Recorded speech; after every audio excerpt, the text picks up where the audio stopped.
ഇന്ന് തന്നെ സബ്സ്ക്രൈബ് ചെയ്യൂ, നിങ്ങളുടെ പ്രിയപ്പെട്ട ഷോസ് കാണൂ. മുകളിൽ നിന്ന് വീഴുന്നവർ സ്ട്രെയിറ്റ് ആയിട്ട് ഈ വെള്ളത്തിൽ വന്ന് വീഴില്ല. മിക്കവാറും പാറക്കെട്ടിലോ മറ്റോ തട്ടി ചിന്നി ചിതറിയിട്ടുണ്ടാവും. പാപം ചെയ്തിട്ടുണ്ടോന്ന് ആർക്കറിയാം?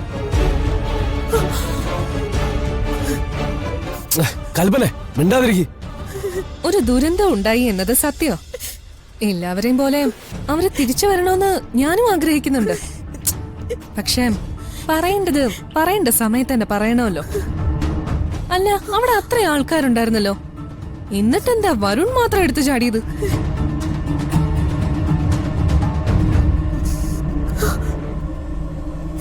ഇവിടെ പലരും ചിലതിനൊക്കെ കണ്ണടച്ച് കൊടുക്കുന്നുണ്ട്.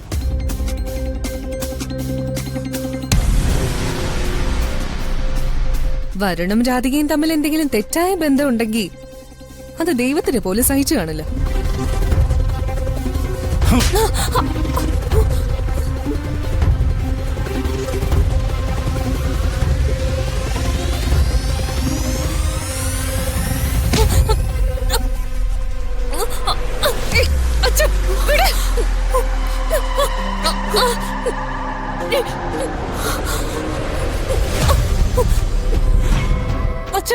മരവിച്ച് കുറെ ആളുകൾ ഇരിക്കുന്നതിന്റെ ഇടയില് നിന്റെ അസൂയ വിതയ്ക്കാൻ തീരുമാനിച്ചിരിക്കുക.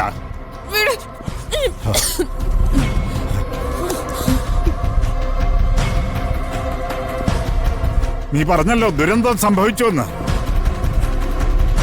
അതങ്ങനെ ആയിരിക്കല്ലേ എന്ന പ്രാർത്ഥനയോടെ കാത്തിരിക്കുക ഞങ്ങള്.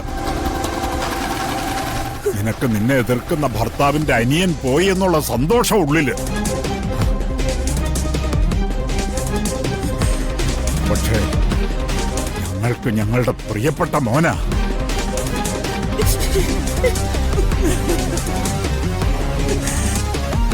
ഇനി വരുണിനെ കുറിച്ചോ രാധികയെ കുറിച്ചോ ഒരക്ഷരം നീ മിണ്ടിയാൽ കേറി പൊടിയാത്ത്.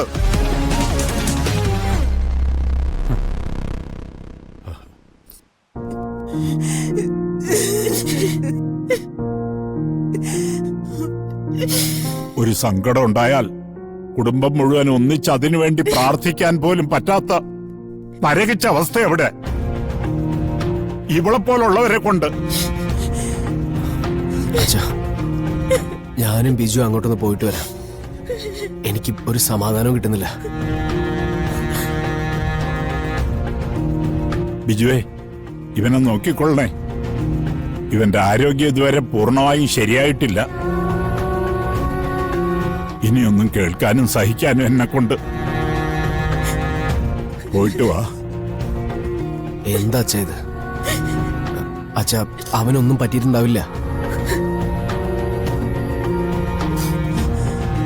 അവനെ നമ്മുടെ ഈ കൂട്ടത്തിൽ നിന്ന് തട്ടിയെടുക്കാനൊന്നും ആർക്കും പറ്റില്ല.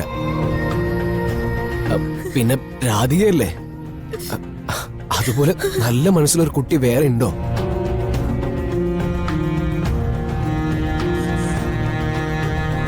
ശരി അമ്മ, ഭാവിച്ചു.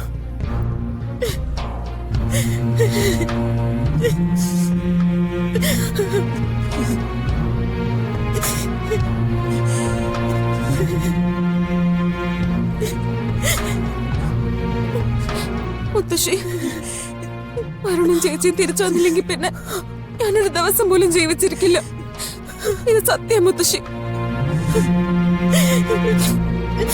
മോളെ, മോളെ,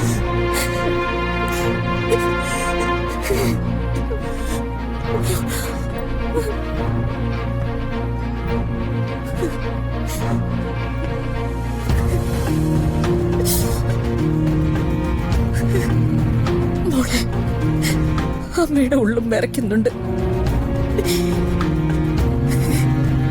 എന്നിട്ടും പ്രതീക്ഷ കൊണ്ട് അമ്മ അത് തടഞ്ഞു പിടിക്കുക. നമ്മളെ തേടി ഒരു മോശം വാക്കും വരില്ല.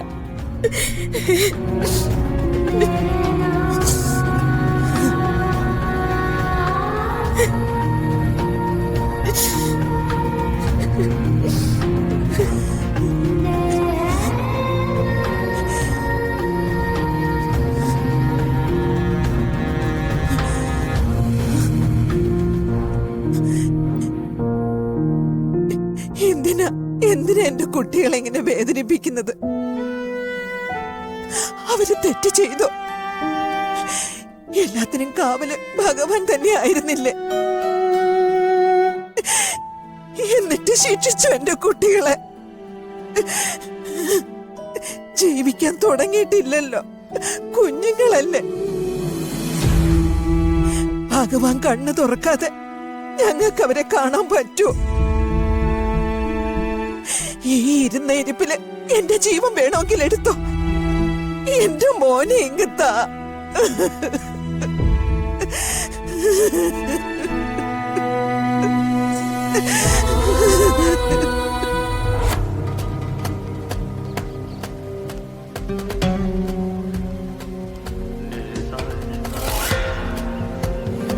സർ, മുകളിൽ നിന്ന് വീഴുന്നവർ സ്ട്രെയിറ്റ് ആയിട്ട് ഈ വെള്ളത്തിൽ വന്ന് വീഴില്ല.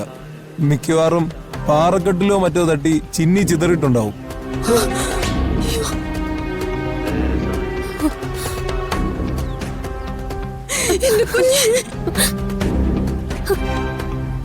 സാഹചര്യം നോക്കി വേണ്ടോ എന്തെങ്കിലുമൊക്കെ പറയാൻ.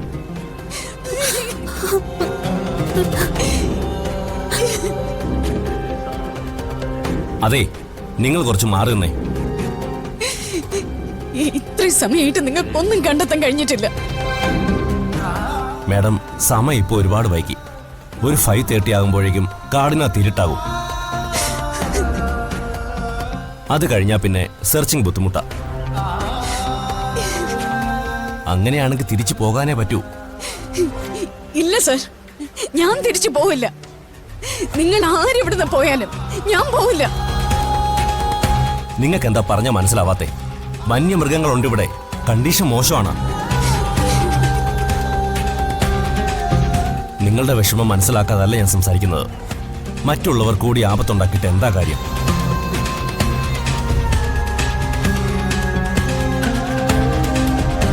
നാളെ മുതൽ ആളുകളെ ഇറക്കി അന്വേഷിക്കാം. അതേ ഇനിയൊരു മാർഗമുള്ളൂ. Okay sir. ശ്യാമ, അവരവരുടെ ഡ്യൂട്ടി ചെയ്യുന്നുണ്ടല്ലോ. കൂടെ കൂടെ ഓരോന്ന് അവരോട് ചോദിക്കുമ്പോ അവർക്ക് ദേഷ്യം വരും. ഞാൻ അതിനൊന്നും പറഞ്ഞില്ലല്ലോ.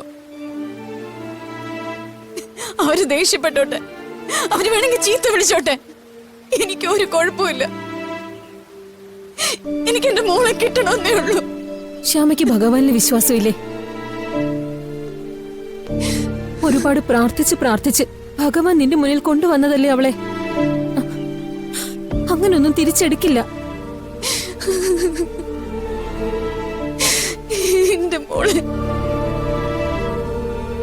ഒരു സാധ്യതയില്ലെന്ന് ആരെഴുതി തള്ളിയാലും ഈ ലോകത്തിലെ ഏറ്റവും വലിയ സാധ്യത ഭഗവാനാ. പ്രാർത്ഥിക്ക് ശ്യാമേ, അവളെ തിരിച്ചു തരണേന്ന് പ്രാർത്ഥിക്ക്.